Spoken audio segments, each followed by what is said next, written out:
Vigas. Las vigas son elementos estructurales cuya principal función es soportar cargas verticales. Se considera que un elemento es una viga si la carga que soporta genera flexión en ella.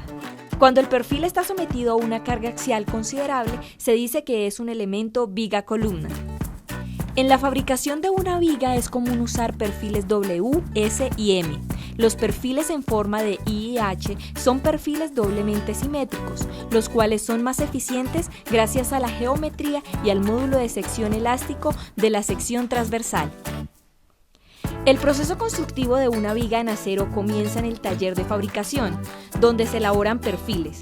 Dicha elaboración puede ser soldando platinas de diferentes calibres o puede ser por extrusión en caliente. Después son enviados a obra donde se deben seguir las siguientes recomendaciones. En los planos de montaje se especifica la ubicación exacta que tiene cada viga en la estructura metálica. También se debe especificar el tipo de conexión con sus correspondientes indicaciones, dimensiones, propiedades mecánicas, físicas y químicas de los tornillos y las soldaduras. Cada viga llega lista de fábrica para ser instalada, por lo que se debe garantizar que los elementos incluyan desde la fábrica las perforaciones correspondientes para la instalación de los pernos en campo, de tal modo que al momento de la instalación se tenga todo y solo falte atornillar los pernos con la ayuda de un torquímetro para unir la viga con la columna. Con el fin de optimizar el proceso constructivo del edificio en estructura metálica, se debe prever qué conexiones requieren proceso de soldadura que no sea de obligatoriedad realizar en obra, para hacerla en el taller. Traslado de las vigas del taller a la obra. Esta parte del proceso es de suma importancia porque debe garantizar que las vigas estén a tiempo y no atrasen la construcción del edificio. Además, se debe contratar el transporte adecuado y el personal idóneo que verifique que las piezas llegaron sin abolladuras o hundimientos para que no se pierdan sus características y propiedades de diseño. Para el óptimo desplazamiento de las vigas, se debe conocer con anterioridad las dimensiones y el peso que el camión puede cargar para que éste pueda soportar los elementos que se van a trasladar. En algunos casos, la longitud de la viga excede la longitud máxima que se puede transportar dentro de la ciudad. Cuando esto sucede, la viga es fraccionada en longitudes que no sobrepasen el tamaño del vehículo que la va a soportar.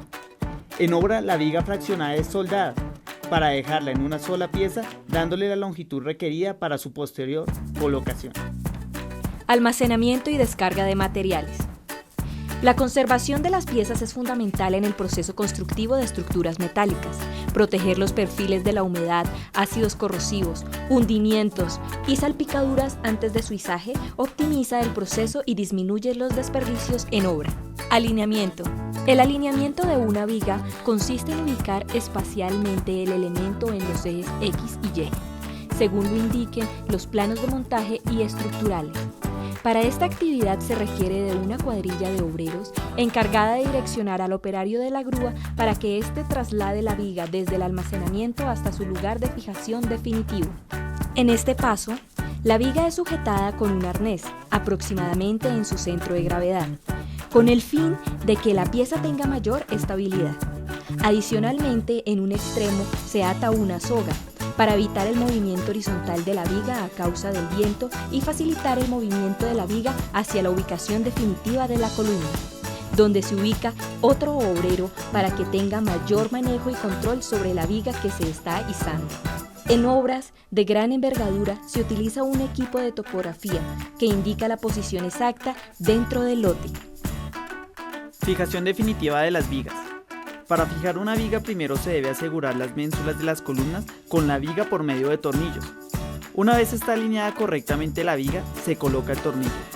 Se inserta el tornillo entre los orificios de la viga y las ménsulas.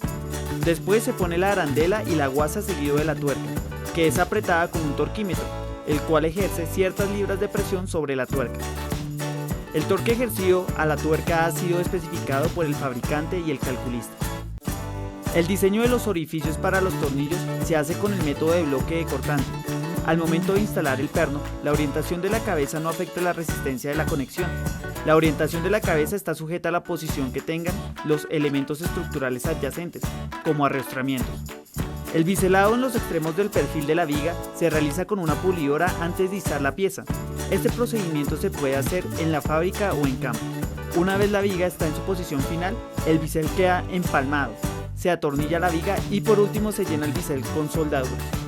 Después de soldar sobre la viga se debe pintar la parte soldada aplicando anticorrosivo, para evitar que la parte soldada se oxide. En este proceso se puede usar anticorrosivo Wood Strider o anticorrosivo Z4. La decisión de esta pintura está sujeta a la relación costo-beneficio. Diseño estructural de una viga en acero. Resistencia por flexión de una viga. La resistencia por flexión de una viga es la resistencia que tiene el elemento a la falla por momento. Esta puede fallar al alcanzar el momento plástico y volverse totalmente plástica. Si queremos conocer la resistencia por flexión que tendrá una viga, es conveniente clasificar primero el elemento como viga compacta, no compacta o esbelta. En segundo lugar, se determina la resistencia por momento con base al grado de soporte lateral. Este soporte puede ser por pandeo lateral torsional, elástico o inelástico, pandeo local del patín, elástico o inelástico, pandeo local del alma, elástico o inelástico. Primero, clasificación de los perfiles en compactos, no compactos y esbeltos. Para clasificar las secciones transversales de los perfiles con base a la relación ancho-espesor en elementos en compresión de miembros en flexión, el American Institute of Steel Construction define en la tabla B41B las relaciones geométricas que deben cumplir tanto aletas como almas en vigas para poder garantizar la transmisión de esfuerzos de manera adecuada. Para perfiles tipo W, los límites mínimos para garantizar la capacidad compacta de una sección son los siguientes. Dependiendo la relación de esbeltez de los perfiles, se procede a calcular la resistencia por flexión para perfiles compactos, no compactos y esbeltos. Resistencia por flexión. Resistencia por flexión de perfiles compactos con base al grado de soporte lateral. El soporte lateral de una viga consiste en la longitud libre que hay entre los apoyos que sostienen la viga.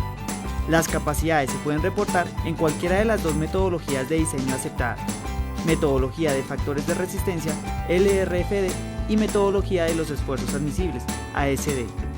En la gráfica se puede ubicar el perfil que se está evaluando, de acuerdo al grado de soporte. Si el soporte es corto, intermedio o largo, se entra a la gráfica con la longitud de soporte, hallándose primero los límites inferiores que corresponden a la máxima longitud para plastificación.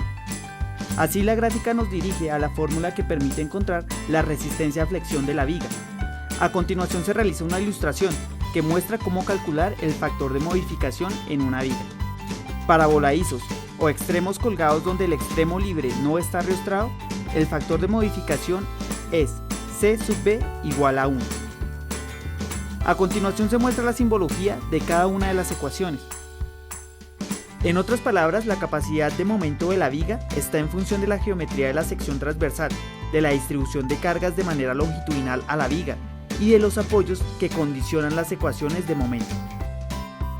Resistencia por flexión de perfiles no compactos con base al grado de soporte lateral.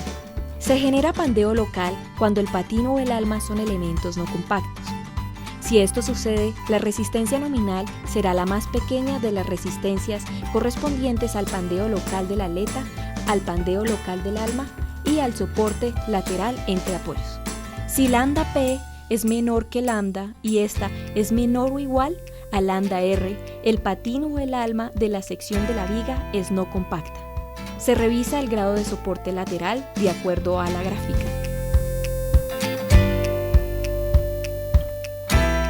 Resistencia por flexión de perfiles esbeltos con base al grado de soporte lateral.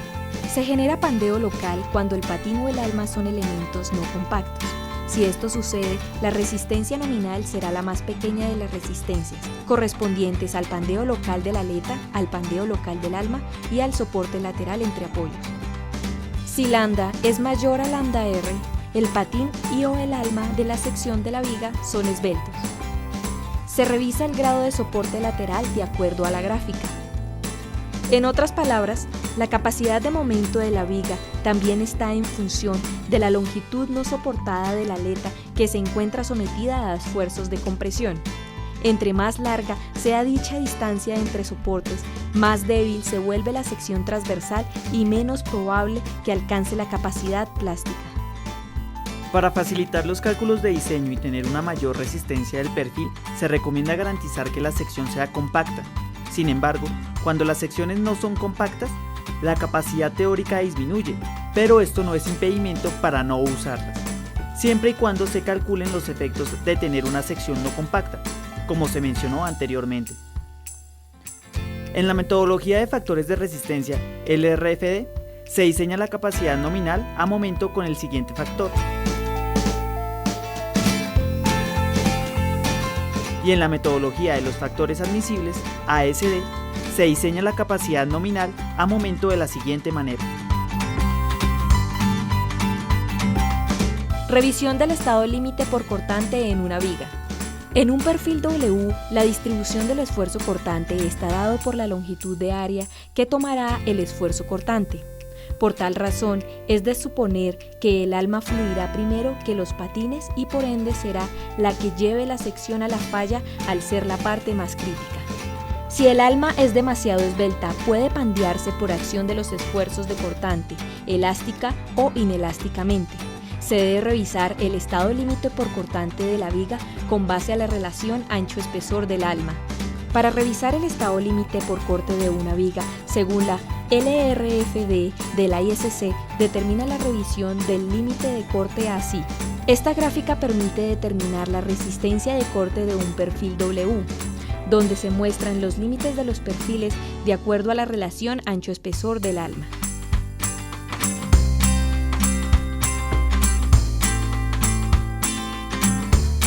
La resistencia por diseño a corte según la LRFD será.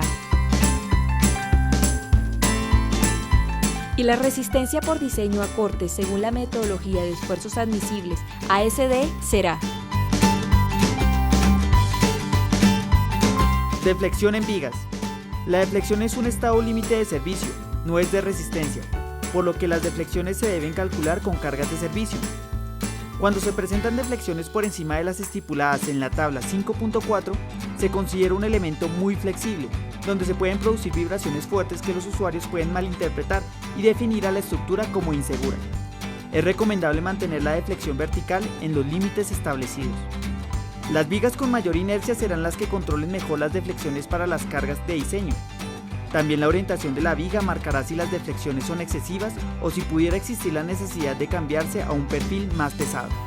En caso de que un elemento estructural no cumpla por deflexiones, obliga al diseñador a elegir otro elemento con mayor inercia principal, a incluir otros apoyos intermedios o a utilizar secciones compuestas.